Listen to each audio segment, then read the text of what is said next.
Welcome to this week's Deja Vu edition of Why Blank Lost. I'm David Bloomberg, and since there was no singing in this week's Survivor episode, Mm. again either.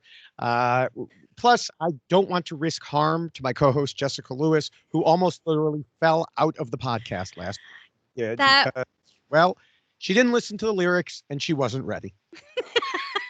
it really was so entertaining. I only wish someone had been recording me when I heard you rap for the first time, because that was truly incredible. Your singing was great, not as good as the rapping. However, it all caught me off guard. So yeah, it was very exciting to see that. So thank you. Thank you for Sure. that moment. Yeah, well, like I said, there wasn't any singing this week, but there was plenty of crying. Both on Mm. screen and by viewers during the loved ones challenge. Oh, which we'll talk about that in a couple minutes. And there was also crying in the RHAP community when we saw Tyson voted out again. Mm-hmm. Now, if I sang again, it might cause even more crying. Yes, that's true. So be careful. Choose your words carefully.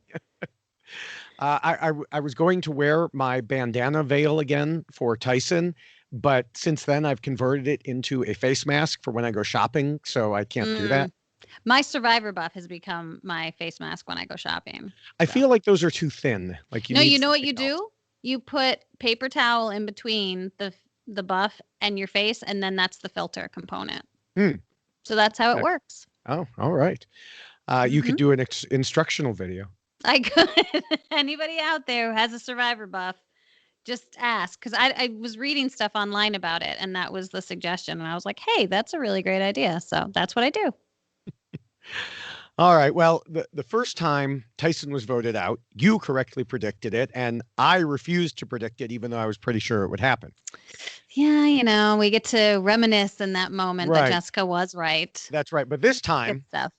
I did correctly predict it. You Uh, did. You did. so sometimes I hate it when I'm right. I know. And let me say that this was one of those obviously episodes that there's a lot to kind of parse through, even though there was really only like 25 minutes of actual Yeah. scheming and plotting. So we still have a lot to talk about. But yes, you were right this time, David. Okay. Well, just remember that. Okay. Yeah.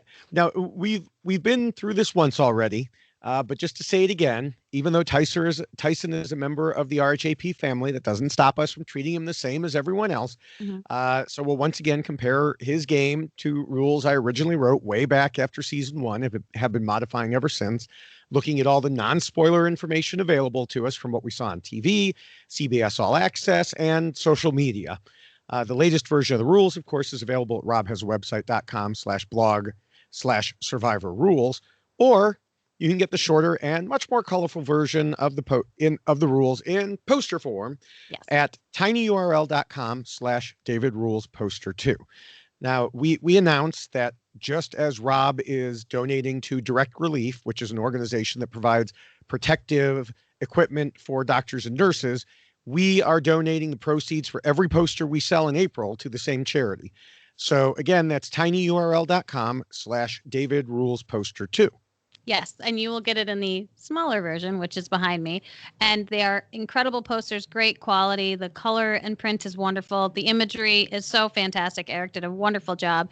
And yes, as long as they keep the post offices open, I will be able to keep shipping those out to you. So, and also if you are overseas, contact me through Twitter, DM me, and we can work out arrangements to get you the posters. More shipping, but you still get the poster, and we'll make it happen, because you can't order it on eBay.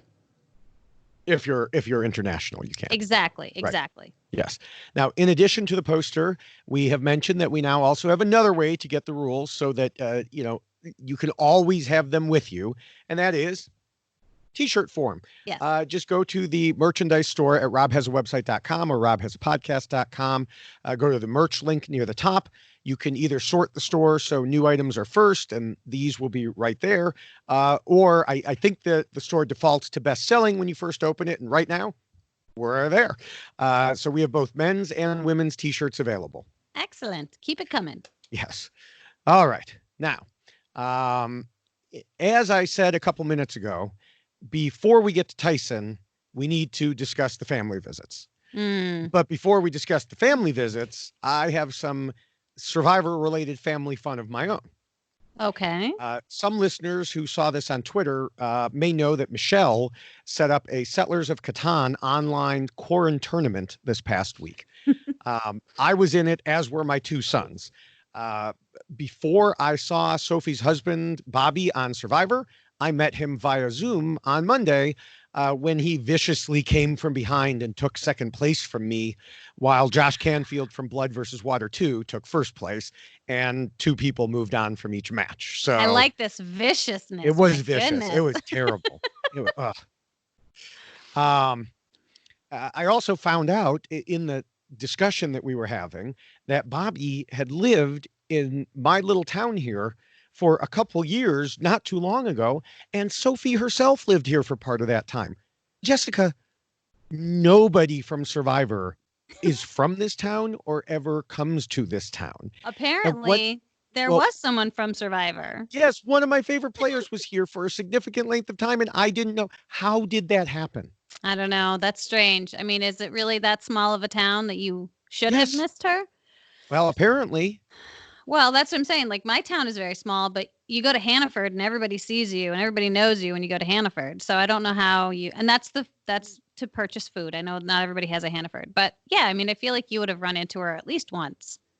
Grocery shopping, getting gas, nothing. I know. I didn't. It was, yes, when I found out, I was distraught. I'm sure you were. Maybe she purposely kept herself hidden from you because she was like, David Bloomberg That might could hunt be. me That down, could be, might ask me yes. too many questions. So might want to take too many selfies with me. I need to avoid Yeah. that. Oh, yeah. That's definitely it. Oh, I'm sure that's what all the survivors worry about when they see you.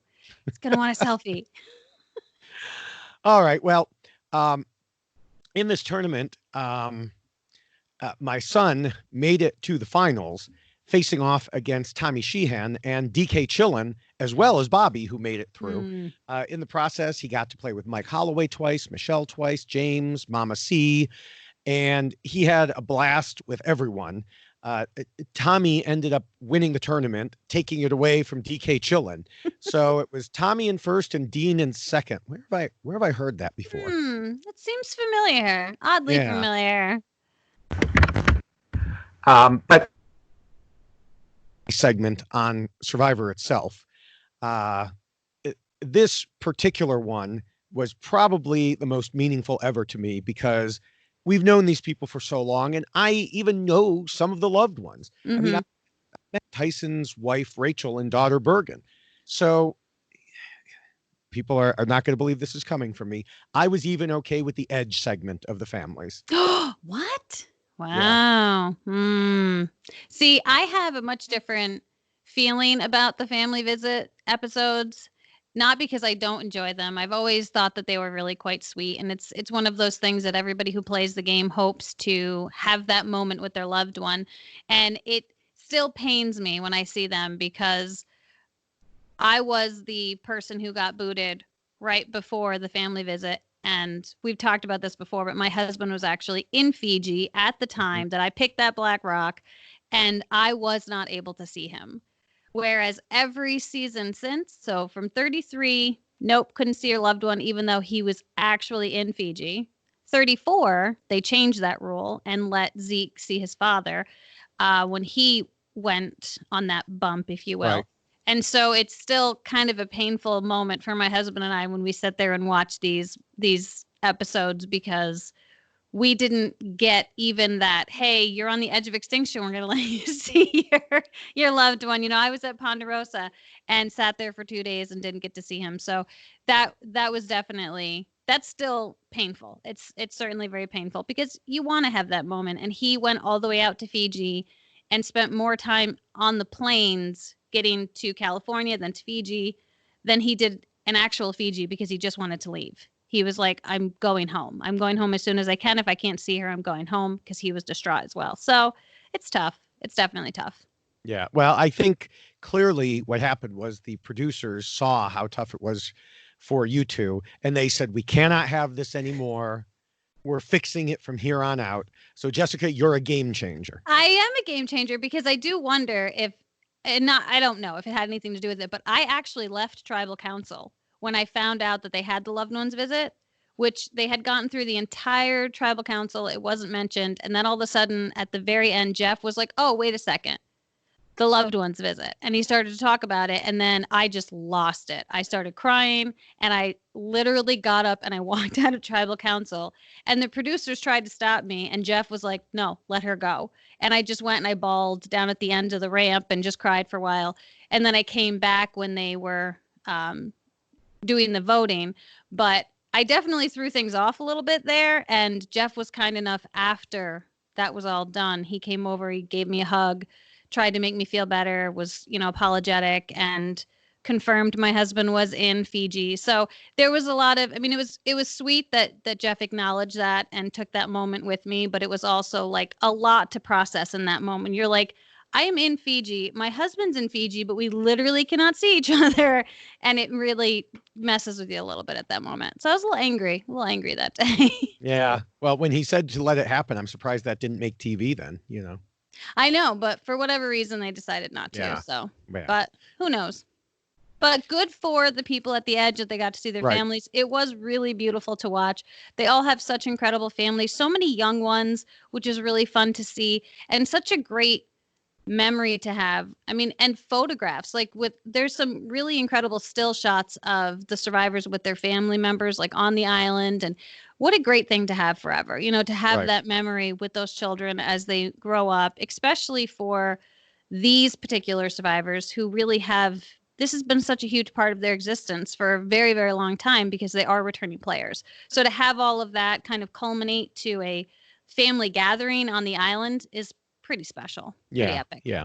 Now, of course, the problem is that half the show was taken up by the loved one visits. Mm-hmm. When Sophie said the war was happening that night. And so we saw almost none of the preparation for that war. Yeah. Even beyond that, because of the loved ones' visits, there were no questions from Dalton Ross to Jeff Probst about the strategy of the episode in his weekly interview. And Jeff Probst really didn't say anything about it in his weekly summary. Yeah. He had like a 9-minute weekly summary and no talk of strategy. Mm-hmm. So not only didn't we get anything on the show, we also lost other sources of information. Yeah. And we also didn't even get anything at tribal council other than a whole lot of scrambling and whispering and yeah. Mm-hmm. Yeah, there was all the freaking whispering in tribal council. We had no idea what was going on. Nick Majorano had a good point on Twitter Saturday saying that when players whisper at camp, producers and camera people get pissed, so it's forbidden. And I think you talked about that last season. Yes. When we were wondering why certain people were talking so loud at camp. Yes. So if it's forbidden there, why is it okay at tribal council? I completely agree with that because I will say, if you want to get a producer angry, you whisper at a volume that they can't hear you, so much so they will call you out on it. Like we would get, I've mentioned this before, bopped on the head by the microphone because they couldn't hear us. And so as soon as you get bopped, everybody around you can go, oh, there's a conversation happening over there. They're whispering to each other. So they will, you get called out without the producers necessarily wanting to call you out. They don't want to miss it. And that's what they would remind us of when we would have conversations that they couldn't hear. If you went too far in the water and they couldn't hear you, they would just be like, well, now that's not going to be on the show because we don't know what you were saying because we couldn't hear you. We couldn't get to you. So they're very cognizant of this idea that they want to be able to have a fluid story and they want to be able to have that strategy. And if you don't provide it to them, they can't include it. So here we have a tribal council where you literally can't hear anything because everybody's just whispering and they're allowing it. It doesn't make any sense. I suspect the answer is that it's because producers are going for that big surprise that we've criticized before.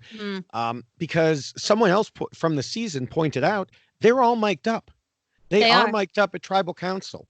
And it's funny how they can capture certain whispers, but like when that group went off into the corner there, we didn't hear anything. Yeah. I don't think that's because they didn't catch anything. I think that's because they didn't want us to know what was about to happen.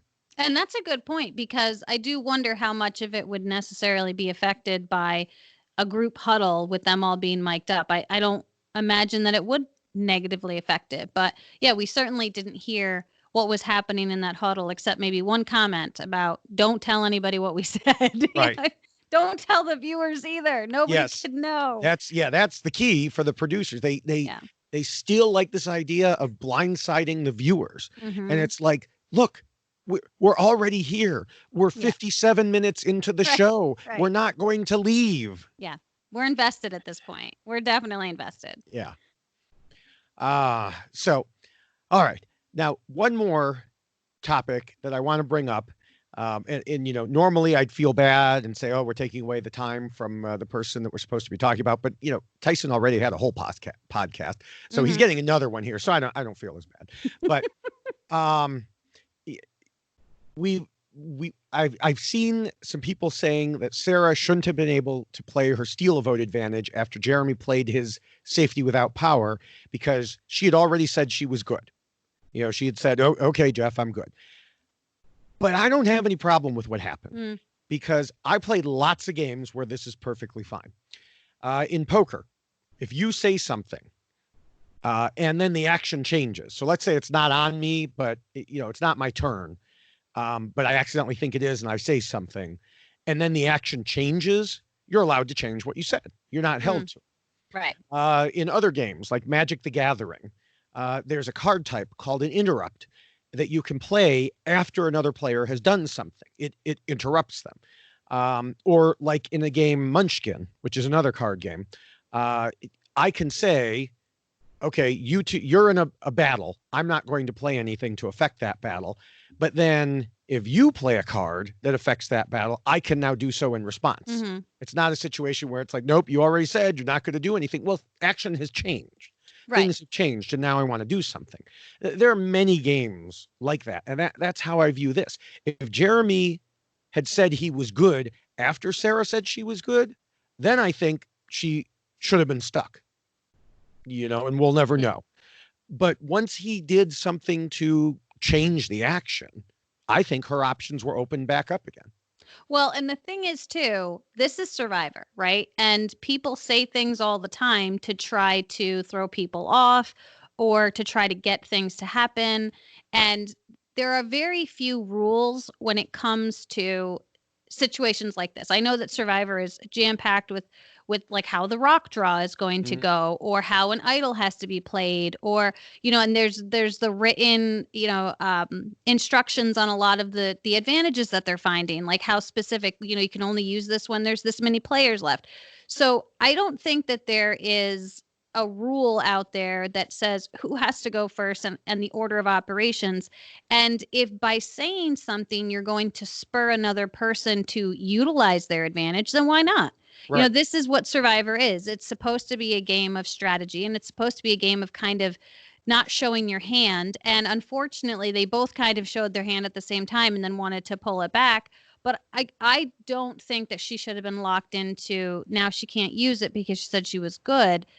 Because I agree with you. Something else happened.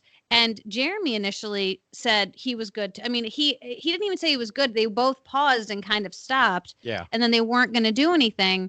So I don't disagree, but I do wish it had happened in a different order. I really do. I wish that Sarah had gone first because I think if Sarah had gone first, that could have absolutely changed everything. I really think it could have, because if she had decided to take Jeremy's vote, that's what I would have loved to have seen. Yeah. Now, I do think from what I have seen on social media, it was always the plan to take Denise's vote. Okay. But because remember, Jeremy was the first target. Yes. And you never actually take the vote of your target. Right. Which we need to talk about that too.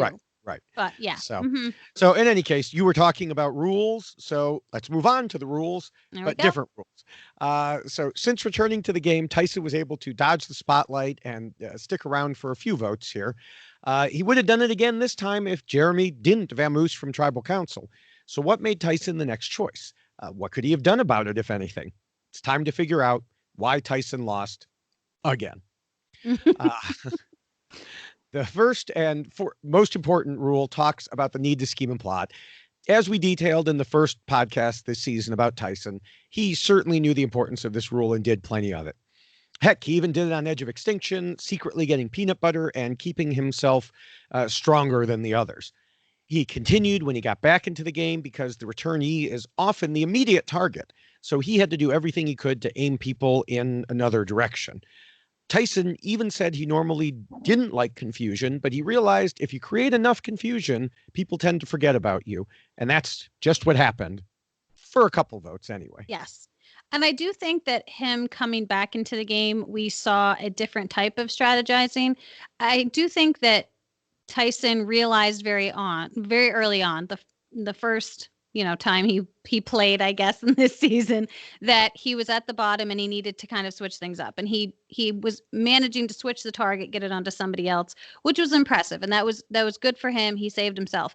But I think he came back into the game with more of a hesitancy to try to cause too many moves right away, which is not the Tyson that we normally see, but we started to see more of that Tyson develop as the episodes progressed after the merge when he was back in the game. But I do think on the outset, he probably played it very well coming back in because he really would have been the easy vote, easy target coming back from Edge. Let's vote him out. And he managed to dodge that entirely. And I just think it was because not only had the game changed, I also think the way he was handling it changed as well. He didn't come back in with this like, I'm going to own it, this bravado kind of idea or, presentation of himself. He came back in as a kind of a quiet listening. He was very much paying attention to what was going on around him and who people were talking about, and got himself involved in some key conversations without causing anyone to be looking at him, but looking away from him. So it was a different Tyson, but it was still a very smart Tyson for sure.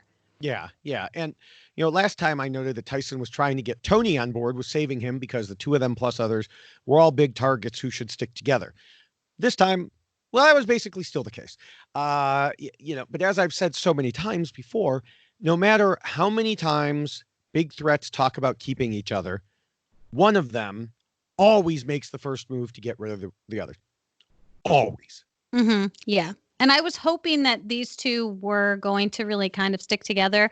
But I do think that Tyson is one of those people that, and I know we're going to get there, but he's someone who, the way that he plays this game is it's very thorough. I mean, he really does kind of go through all of his options, and he's not someone who you can call a loyal individual playing this game, because he's someone who is looking at every avenue and every possibility and trying to shift the game so people look at someone else and not him. So I don't think that he's someone you necessarily want to tie yourself to, because to him, I don't think loyalty is very high on the list at all in what we've seen of Tyson's games. I mean, he's someone who's great to work with, but he's only going to work with you so long as it's going to benefit him. And so I do think that he and Tony are kind of looking at that very similarly. Like, how much can I use this person to benefit myself? And when do I need to cut this person before they cut me? Because they have that same kind of mindset when it comes to that type of bond. Yeah. Yeah. Now, there was some talk last week about targeting Tyson before everything happened with Adam. This week, he knew he was one of the people on the outs, and that was reinforced when Jeremy and Kim pulled him in to talk. So basically, the poker alliance eventually did happen. But Kim said there were lots of conversations going on that they were not a part of, and she added they didn't have any friends out there, and Tyson agreed. Tyson said the three of them plus Denise and Michelle should be, kind of their squad, which brings up the question of where Michelle came from in that group, because I don't remember seeing her being a part of that group. And unfortunately, we don't know. But clearly something made him feel comfortable with including her.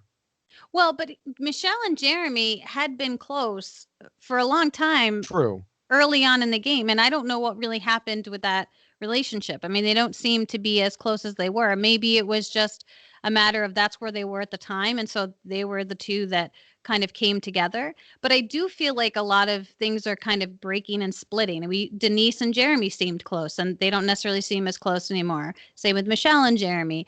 And, people talked about Tyson and Tony. You just talked about Tyson and Tony that were close. So there's a lot of people that are like coming together, but then they're like, nah, not anymore. Right. I'm good. Like we went on a couple of dates and we were done kicking it at this point. So, but it is interesting that there wasn't more emphasis put on that Michelle situation, if you will. I mean, she was mentioned, but we didn't see anybody talk to her until they got to tribal council, which I think is it's frustrating because we don't know what those conversations were. Right. Now, when Tyson arrived back on the edge in a secret scene, he said he scrambled for 9 days and you hope people are being sincere with you, but they aren't.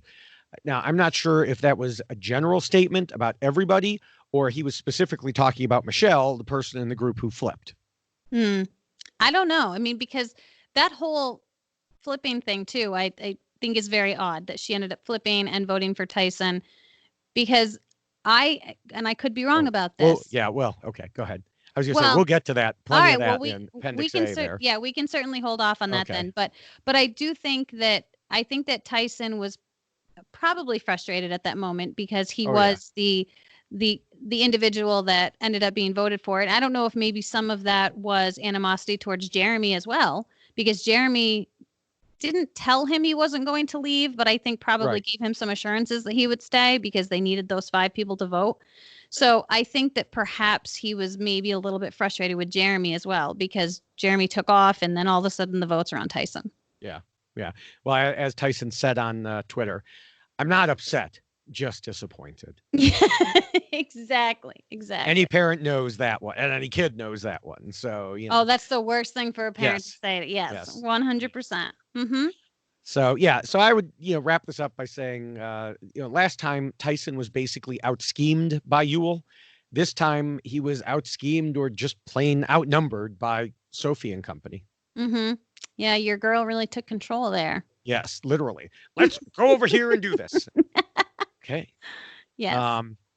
So, all right. Now, the second rule says not to scheme and plot too much, keep your scheming secret, not to backstab too soon. In his first stint in the game, we noted that Tyson named Sandra as a target and it got back to her. He didn't make that mistake this time from what we saw. You were talking about him being more hesitant. There was a secret scene where he told his wife, Rachel, that what was getting him in trouble was making plans with people because those plans would always get out. So he just stopped. Indeed, I think that would have been his saving grace if Jeremy hadn't been able to leave tribal council, because we saw that Jeremy naming Sarah helped Tony convince her to target him. Yes. I do think that we're seeing that theme happen over and over again this season is as soon as someone name drops, they suddenly make themselves a target.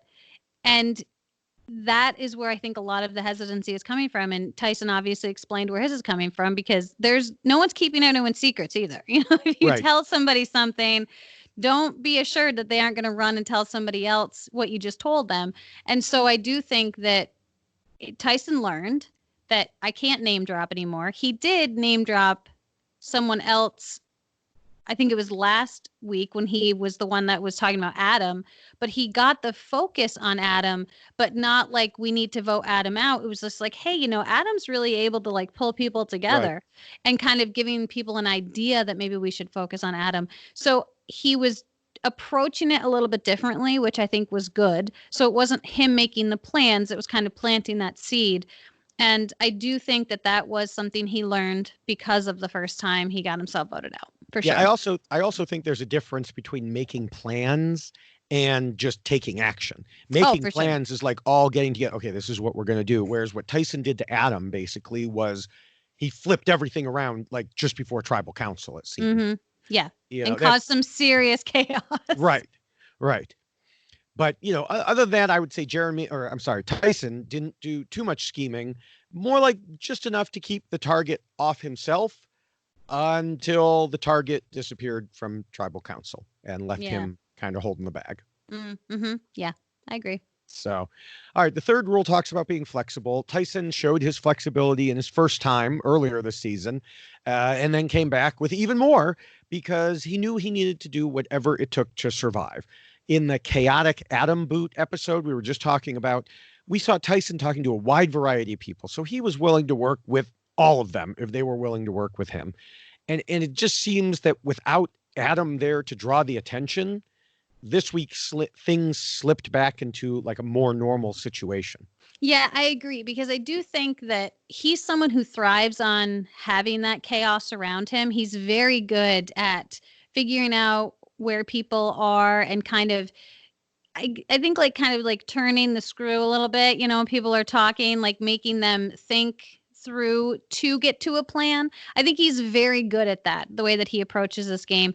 And I don't think that that was happening. I do think that there was a lot of conversations, but unfortunately, the only person who would actually kind of put forth an idea was Jeremy. And Jeremy was someone who was with him. And so I think, really made it more difficult for Tyson to do the regular Tyson response and kind of stir the pot a little bit, because the person who's name dropping is someone who's supposed to be part of his poker alliance. And that's not going to be good for him, obviously, because that's someone who he needs the number, because he needs that, he needs that vote. So I do think that this was a different type of circumstance for Tyson to be dealing with than what we've seen Tyson normally thrive in. This is not a Tyson, thriving environment for sure. Yeah, definitely not. All right. Well, the fourth rule tells players not to let their emotions control them. And just as the first time he was in the game, he didn't have any problems here. The same was the second time. Obviously, everyone got emotional during the loved one's visit, again. But he didn't change up his game plans at all because of it. No, he didn't. It is interesting to see Tyson become emotional like that when he's crying. And I think it's nice because it kind of makes them, makes them all a little more personable. Someone you can kind of relate to them a little bit more. And to see him being a dad and talking to his daughter, it was really it was a comedic moment, but it was also a very, very sweet moment. So yeah, that was sweet to see, nice to see, but yeah, that's not the Tyson that plays this game for sure. All right. The fifth rule is all about the social game and reminds players they need to pretend to be nice.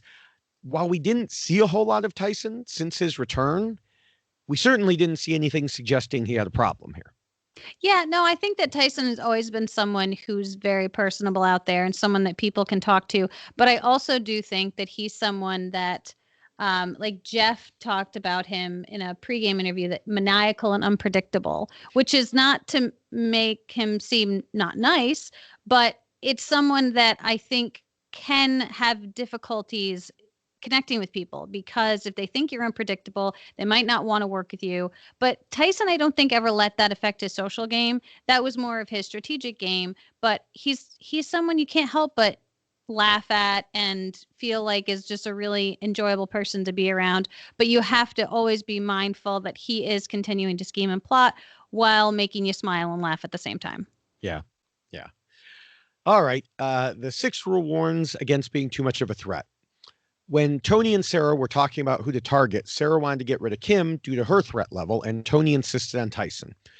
The problem for us is that Sarah went through and listed out her reasons for saying Kim was a threat, while Tony did not do the same for Tyson. Mm-hmm. So we're left in a situation where we know Tony and the others considered Tyson a threat, but we don't know their exact reasoning. I do think we can put together some pretty good ideas, though. Well, I think a lot of it comes with your favorite component of Edge of Extinction. I mean, he is so well liked by all of the people who are sitting on Edge of Extinction. And I know that we talked about this at the beginning of not the beginning of this podcast, but the beginning of the season, that we didn't think that this is a group of people that would vote for someone who had been on the edge for a majority of the time. If they made it to the final three, that they would vote for that person to win. I feel like there's been a shift, and I feel like there's a really strong chance that if someone from the Edge of Extinction makes it to the final three, that this is a group of people that are going to feel so bonded and so connected and have a connection with each other that no one else could ever understand, because we've heard so much emphasis about how awful the Edge of Extinction is and how terrible it is, and nobody wants to be there. And now their families have been there and their families have experienced it with them, that I really feel like Tyson was a huge threat to keep around because of the connections with the people that are on the edge that are then going to be voting at the end. Yeah, I mean, for one thing, we've talked about, we don't think there'll be a Chris Underwood situation. You're in the game for way less than you're out of the game. But Tyson would have been back in the game for the majority of the time if he had made it to the end. Right. There's also the argument, he even said at some point, I think it was in the secret scene, he said if he can win his way back into the game and make it to the finals, he knows he can win. Yes. And that is a possibility. If you can be in the game as much as he was, be out of the game as much as he was and get back into the game twice, he will have an argument, depending on who he's up against. Very true. But, for right now, I mean, we'll worry about that in, why Tyson won after losing twice, if we have to do that. But, but, his, he had come in with a target. We talked about that in the first podcast, and the target got larger as he was playing. Coming back into the game didn't make him any less of a threat. Exactly. I mean, it was reduced somewhat because a couple of his expected allies were on the edge at this point, so he couldn't form an alliance with them, which is why he was voted out the first time. But to counter that, his threat level went up because of the fact that a couple of his allies were on the edge. Exactly. Which turned into the jury. Mm-hmm. And on top of that, he won a competition to get back, which showed his challenge abilities. Yes. And we also should spend some time here just talking about the way that Tyson's mind works in this game, and that he knew in order to win his way back into the game, he was going to need to buy some peanut butter, which I did bring some peanut butter today. See, you're not the only one with props today. Wow. So, and I even brought a spoon in case you'd, be okay with me eating some peanut butter. What do you mean a spoon? You're supposed to use a shell. I know I don't have a shell with me. I just have my spoon. But the fact that Tyson knew enough that he was going to have to kind of go against his allies who were on the edge with him and eat that peanut butter and not share it, like we're seeing happen with Parvati and company, where she's actually sharing her jar of peanut butter, giving them all the ability to potentially do well in the challenge. Tyson kept that for himself. And so I feel like Tyson's mindset is the type where I will use my allies as much as I need to, but I will also do things for my own game. And so I do think that Tyson's ability to take a situation that he's in and utilize it to his benefit and still have the support of the people. I mean, because nobody knew about the peanut butter. I mean, they know now, but I don't think at the time they knew. So it'll be interesting to see people's responses to that if he does manage to come back in this game, that he had hidden an entire jar of peanut butter and ate it himself before that challenge even happened. So I think I think that his threat level, because of Edge of Extinction, certainly went up, and the way that he handled himself on the edge also makes his threat level that much more higher, if you will. Yeah. Well, it's funny because the next rule is the 7th, which covers idols and advantages, and the only advantages Tyson got were peanut butter, and of course the one advantage in the return challenge. He obviously used both of those well. Yeah, and I do think that he made the correct call, obviously, in purchasing an advantage in the return challenge, because it saved him a lot of time, and we saw how close that challenge was. And obviously, I do think the peanut butter helped him too, because they're apparently starving on the edge. So to have that extra protein and that little boost is huge. So I think that both of those components and both of those decisions show that he's very good at playing this game and making decisions that are going to benefit him and make him go further. Yeah. All right, now we're at Appendix A, which is about the rest of the tribe keeping their end goals in mind when voting. And normally that's what we talk about, the rest of the tribe. But I want to go back to last week first. Because in the third rule, I mentioned how Tyson turned the vote on to Adam last week, which happened because he thought Adam had too much power in being able to convince everyone to vote Sarah. Looking back, it seems to me that Tyson should have let that vote go through if indeed it was going to be Sarah. And I have to recognize it's a big if, because we didn't see everything. Right. Maybe Tyson flipped it because he knew that there weren't going to be enough votes on Sarah and feared that he could be the target, in which case, never mind to all of this. It's not clear to me how the alliances shook out differently last week compared to this week. But if he could have let the Sarah vote happen, he could, first of all, it would have been better to get someone from that opposing group, and he could have basically used Adam as a shield moving forward. But again, big if. We don't know exactly what was happening there. Maybe the reason he flipped it, Sarah vote was going to work. Well, and that's an interesting point. I do like that because, again, it is a what if scenario, and we don't know what would have happened. But I do think that perhaps Tony was part of the reason why he did what he did with the Sarah component of last week's vote because he knows that Sarah and Tony are close, and maybe he was trying to ingratiate himself into that group by saying, "Hey, look, I'm looking out for you. Like I'm letting you know that Sarah's a target." And maybe his mindset was, "I need a large group of people, and right now I have like two." And that's not going to get me anywhere if I only have two people that are in my alliance as opposed to like a group of six. So I think that maybe his mindset was, if I can show them that I'm with them and I'm looking out for Tony's number two, then maybe Tony will help me out as well. And like we've already discussed, Tony is only going to use you as long as he needs you. And he has decided that Tyson is no longer needed. So right. I think that maybe that was his goal, but I do think that in your world, that fantasy world, I like the way that works out. I think that's nice. I like that because Adam's still in the game. So that's good. There you go. Yeah. As for the rest of the tribe on this vote, right now, they should generally be voting out the strong people outside the main alliance, and Tyson certainly fits the bill. The thing was, he wasn't the primary target. That was Jeremy. And we know that that's the case. We already discussed this earlier but the main thing is, if he hadn't been the target, the group wouldn't have needed to reconvene right after he left. Plus, it's been confirmed by a couple of the players, including Jeremy himself on social media.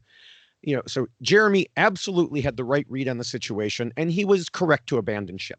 Yes, he left his squad, but he would have been leaving his squad after the vote anyway by heading off to Edge of Extinction.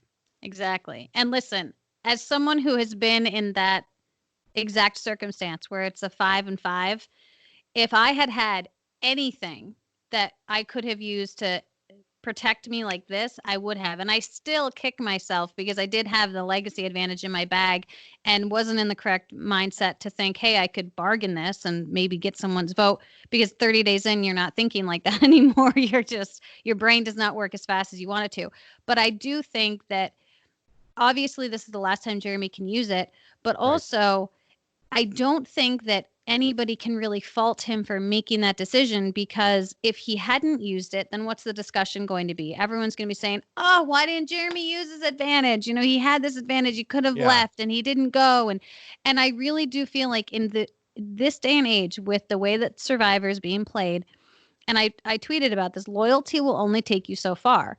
And this is not a season where loyalty matters a whole lot. The alliances shift so quickly. We've seen so many people who are together one week, they're not together the next, they're working together again the next week, that I don't think that Jeremy really needs to worry about really offending the people in his group, because they're probably going to be like, well, Jeremy, I don't blame you. I really don't blame you because you saved yourself and you were the target. And once the steal a vote happened as well, then they're really done. So even if he had stayed, they're still going to avoid the 5-5 because there's a steal a vote. So Jeremy stays, she does a steal a vote, and then guess what? Jeremy's done because now they have a steal a vote and they're going to have the majority, and Jeremy goes home with an advantage in his pocket.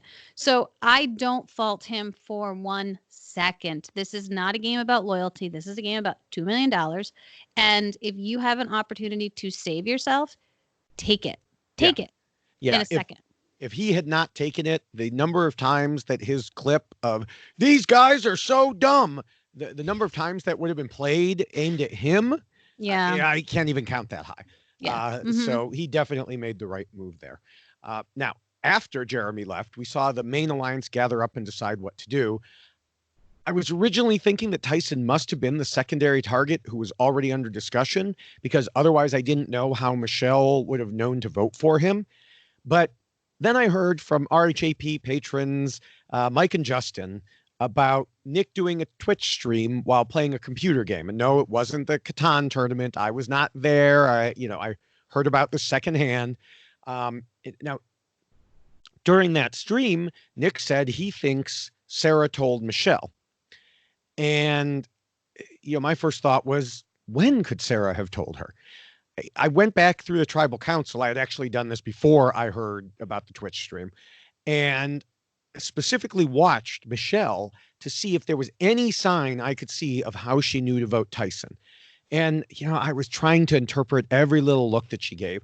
But at the end of the group meeting, which she was left out of, Michelle was standing up and looked like she was facing them. And then poof, everyone was seated. There was this jump cut. Mm. Well, what happened in those missing moments? Sarah said, "Don't tell anyone," and then they were all sitting down. Uh, did she get a signal? Is that when Sarah or whoever told her? That's the only thing I can think of. And it was also pretty much what I figured happened even before I heard, about the Twitch stream, not scream, which helped to clarify. A Twitch scream would be a whole different thing, just someone on Twitch screaming, and probably there's a Twitch channel for that. But Probably. but anyway, so someone clearly told her. Maybe it was Sarah, maybe it was someone else.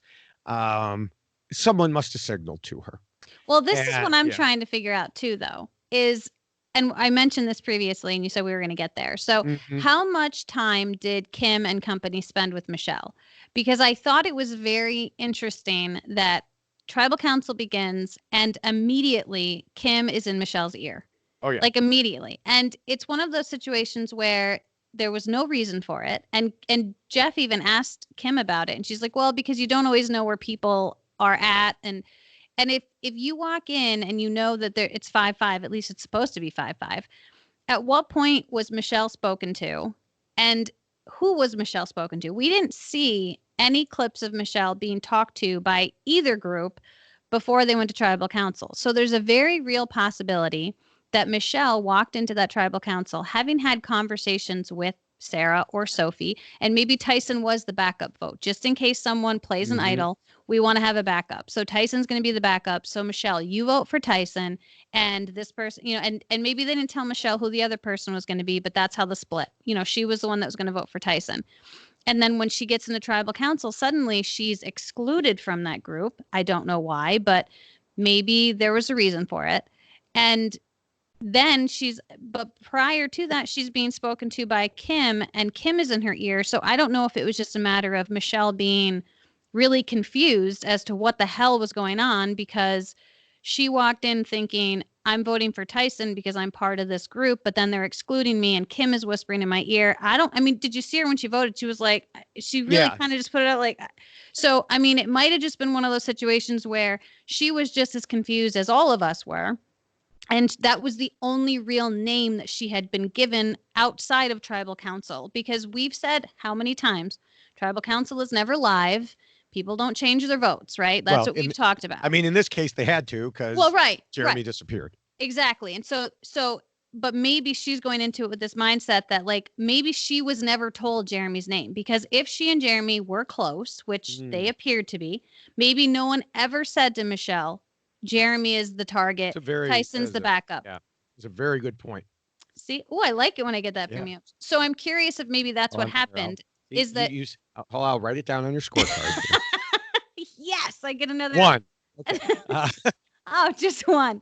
But I'm curious if that's what ended up happening, is that she had no idea that Jeremy was the actual target. She was another number for that group of 5. She was the 6th. And that they told her Tyson, and that was the only actual name that she had going in. And if that's the only name you've got going in, then why is there mass confusion when Jeremy walks out in Michelle's mind? Because she's thinking, well, Tyson's still here. What are we talking about? I don't know. Yeah, that could be. Now, I also think it's possible, like you said, that she was never going to vote with Kim's group. Like you said, that she would, because a different patron noted on one of the call-in shows with Rob that Sophie said she wanted Sarah to use the vote steal just in case all 5 of the others actually vote together, suggesting that she believed they weren't necessarily going to vote together. So Sophie may have known that Michelle was a mole, but they still questioned which side she was on. For sure. Yeah, I do think that that's a very strong possibility, because Michelle has almost been a floater. She's been connected to Jeremy. She was connected to Wendell, but she was connected to Parvati, but she's kind of been all over the place and doesn't seem to have a solid group of people that she's working with, or even a solid number 2. And so I think that for Sophie, someone like Michelle is a number, and she can go to Michelle and say, listen, you don't really have like a tight group here. We are a group. Come and join us, and this is what we're doing. And then that's one more benefit that Sophie can get from Michelle, because when you have a potential 5-5, you don't want there to be a tie, which is why Sophie wanted the steal vote to be used. So if you can eliminate a 5-5, who are you going to go look for? You're going to go look for those outliers. You're certainly not going to go talk to Kim and Tyson and Jeremy, who are the Poker Alliance. You're going to talk to the other people who are part of that 5, and Michelle is one of those 5. So I do think that she, out of all of that group, she was the one they were going to talk to. You're not going to talk to Denise because Denise played an idol for Jeremy. So, there's she's the one person that you can kind of pluck out of that group and go, maybe she'll be our number. Yeah. Yeah. Now, whether there was a mole or not, we're still left with some confusing results on both sides of the vote. Because first, we had Tyson get 4 votes from the majority group while Denise got only 2. Why wouldn't they split it 3-3? This has been a question going through everyone's minds, every podcast, every analysis piece. Because if Michelle had voted with Kim's group and they had done, a 3-3 split, then it would have been 3-3-3. The majority would have won the tiebreaker, no matter who Kim used the idol on. Okay. Making it 4-2 means if Michelle had voted Sophie and Kim had properly used the idol on Tyson, Sophie would have had her torch snuffed. Mm-hmm. So everybody's like, why would they do this? This is wrong. Why were they doing this? I think what happened, in the heat of the moment, someone forgot they were supposed to vote for Denise. Mm-hmm. I think that's what happened. They were like, well, you do this and you do that and da da da da da. I think someone just forgot and messed up. I agree. I do, because there's no other way to calculate it. I mean, I was actually looking at it to see if maybe the Tyson vote by Michelle was some creative math that she was doing in her head, thinking that she would throw things off if she threw a vote on Tyson, as opposed to trying to follow all of the other plans that were transpiring. But it didn't make any sense because Tyson was in that 5 that she was potentially voting with. And so it all seemed a little bit strange. But I do think that that's ultimately probably what happened, because you've got the vote steal that's being used. So clearly Sarah's going to vote for each of the 2 options.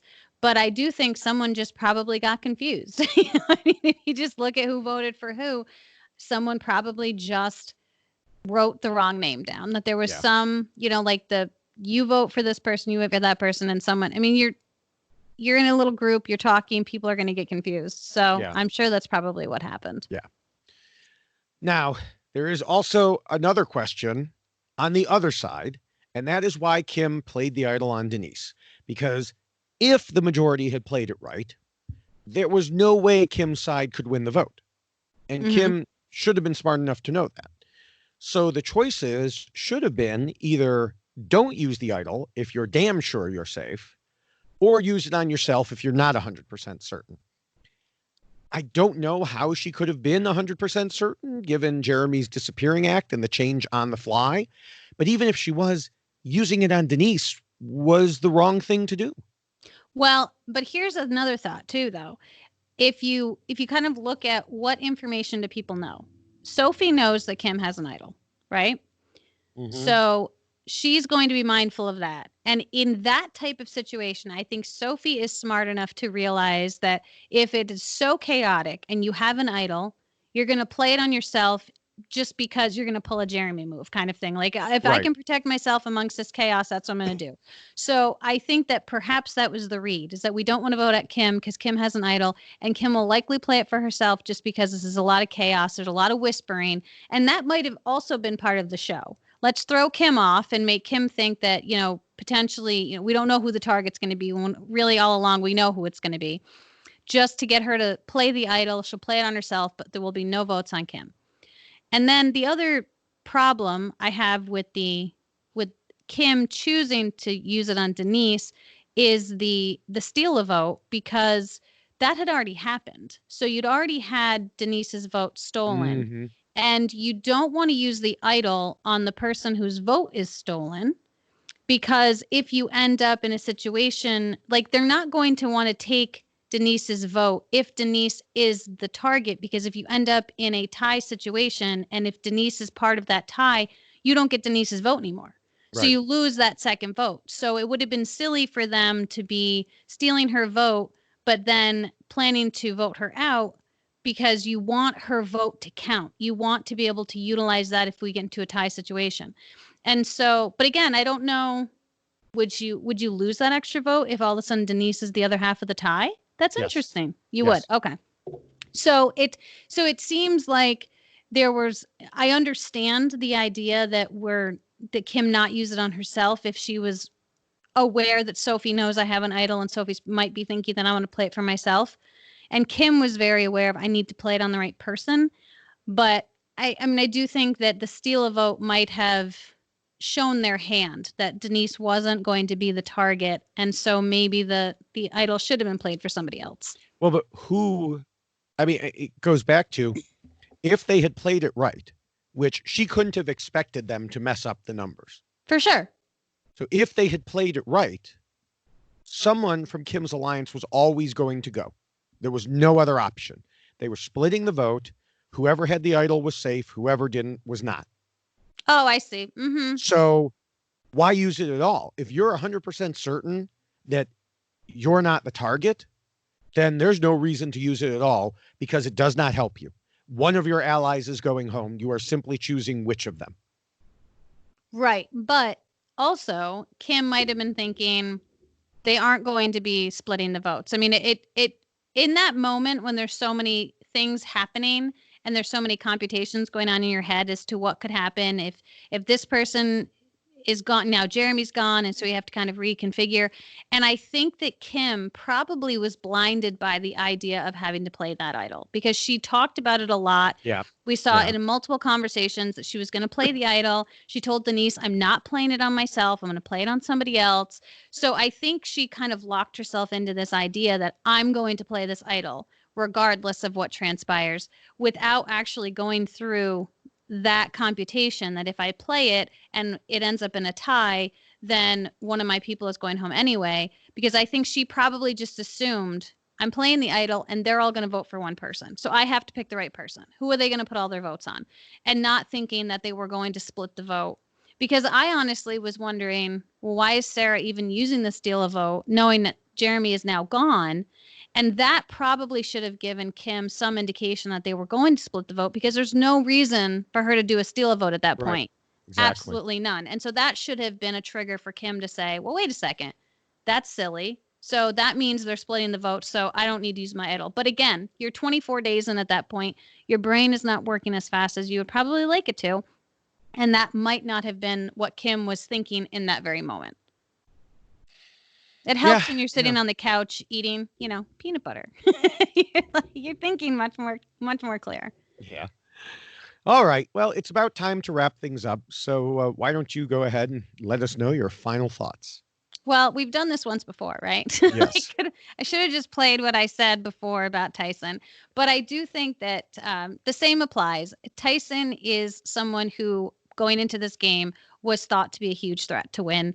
Multiple people talked about Tyson because Tyson is he's a dynamic personality and he's someone that you want to talk to, you want to hang out with. He's really likable, but he's also very good at this game. This has been his life, really. And he talks about that very openly, how Survivor has been his life. He's telling his daughter, this is my job. This is what I do. These are my work clothes. Right, this is my work clothes. And so I think that Tyson is someone who was seen as a threat coming into this game before it even started. He was someone that they referenced early on as a potential vote, and he just managed to get the focus on someone else instead of himself right at the onset. So I think Tyson realized he was going to be in trouble with this group of people because he was being targeted very early. So the fact that he won his way back in, phenomenal for him, but it's not a shocker that he became a focal point again. And we thought, and you thought more than I, that he would be that vote coming immediately after the merge. He would be the easy vote. But with this group of people, I think they all knew that Tyson was always going to be the easy vote at some point. And so we'll get to Tyson when we need to, because everyone will agree Tyson's going to have to go back to the edge, which I think is what happened here. Everyone agreed that Tyson had to go back to the edge because he was still such a threat to win this game for additional reasons, not just the reasons that he had coming into the game, but those reasons who are now sitting on the edge and in the jury box. So I think that the focal point or the focus of Tyson came around sooner than Tyson probably wanted. And I think sooner than that group of people necessarily wanted, because Jeremy was the first choice and Tyson was the backup. Unfortunately, the first choice walked out of tribal council, and so Tyson became the first choice. So I don't think that there was much Tyson could have done other than try to infiltrate that group. But I think that group of people that he was playing against is also very good at this game, and they understand keeping Tyson around is not going to benefit them. So they better hope that he doesn't win again and come back, because if he does, they better vote him out real quick again, because they're going to be in a lot of trouble. So I think really it comes down to just Tyson's ability to play this game so well, and he's definitely a threat to win. Yeah. Yeah, in Tyson's first go-around, I said he was hit with a double whammy of having some circumstances at least partially outside his control and also being outplayed. He was a threat coming in, and initially that threat level was inflated by Ewell, while Tyson was unable to successfully counteract the attack. He was certainly a threat coming back from the edge as well. He did well to dodge that label enough for the first 2 votes after his return, but nobody ever forgot that he had won a difficult challenge to get back in the game. And of course, there were all his friends on the edge of extinction jury. Tyson schemed and plotted to keep the target off himself, but it was probably even more of an uphill battle than it was the first time. The other side didn't plan on getting rid of him in this particular vote, but they most certainly did plan on getting rid of him at some point soon. Jeremy leaving tribal council just moved Tyson 1 spot up in line. And he once again found himself outgunned and in a position he just couldn't get out of. And that is why Tyson lost. Again. Ugh. Boy, if we have to do this a third time, Lord.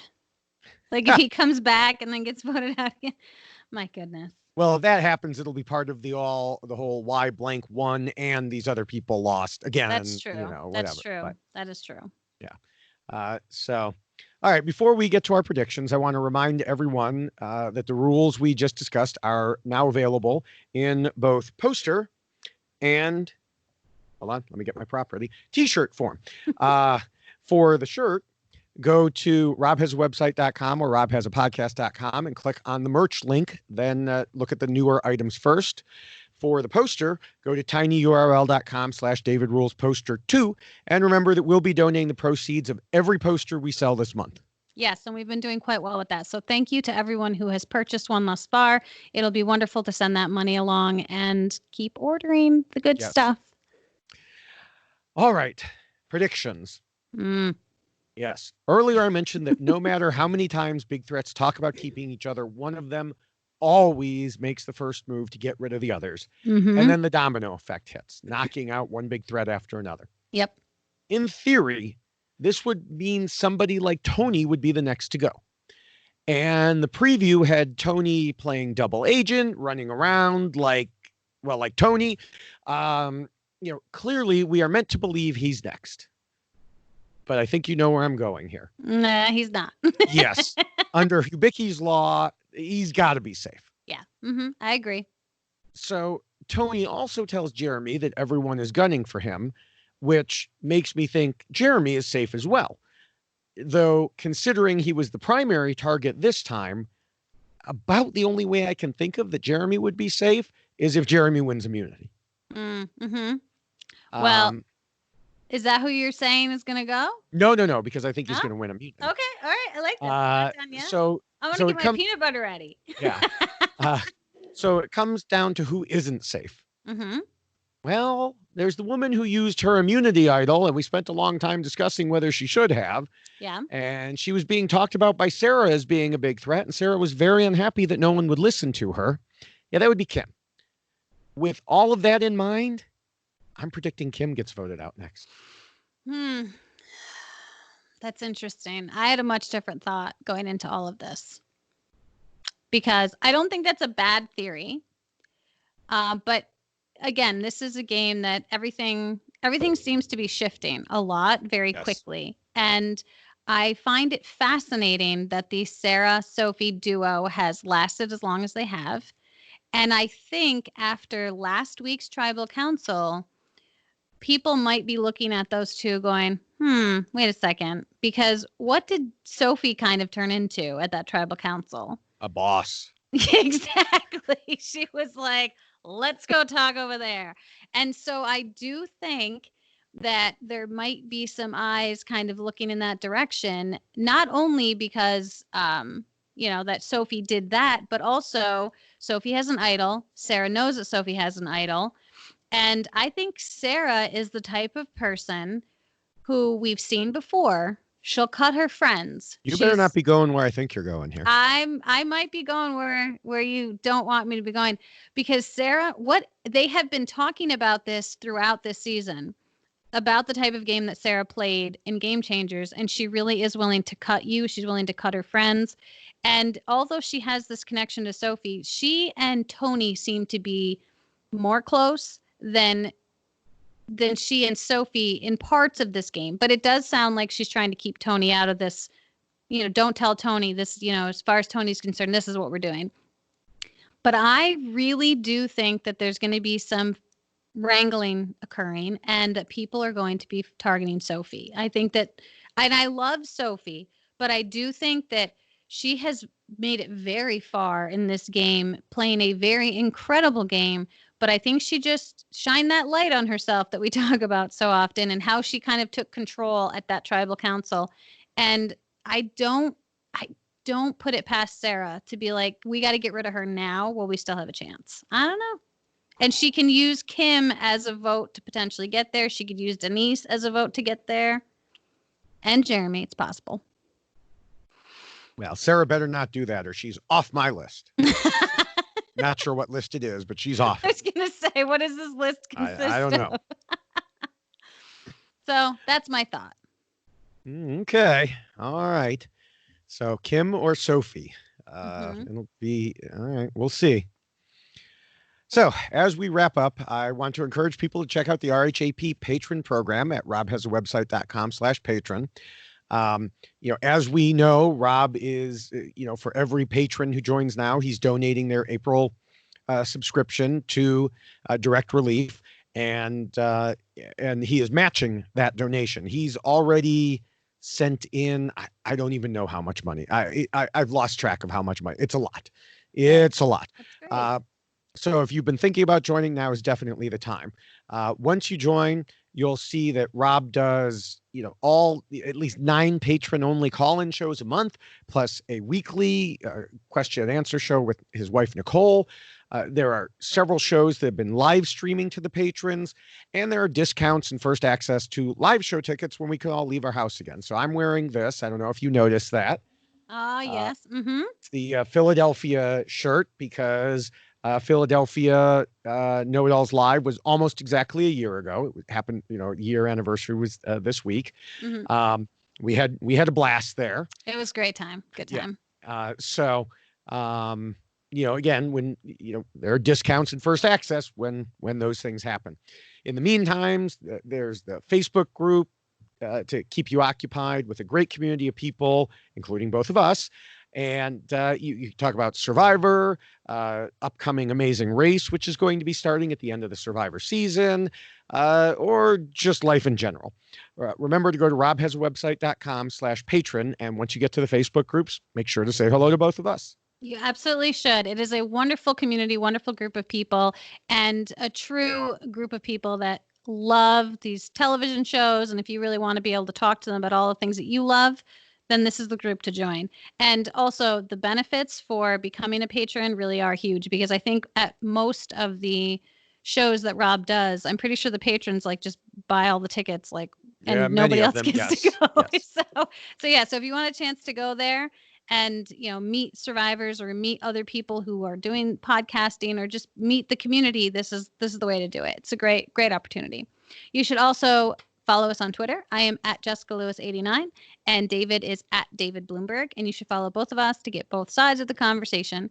We also both live tweet every Wednesday during the Survivor episodes, and throughout the week we also tweet about the show. So that is Jessica Lewis 89 and David Bloomberg, or at David Bloomberg and at Jessica Lewis 89. All these, have to include all of those things. But yeah, that's right.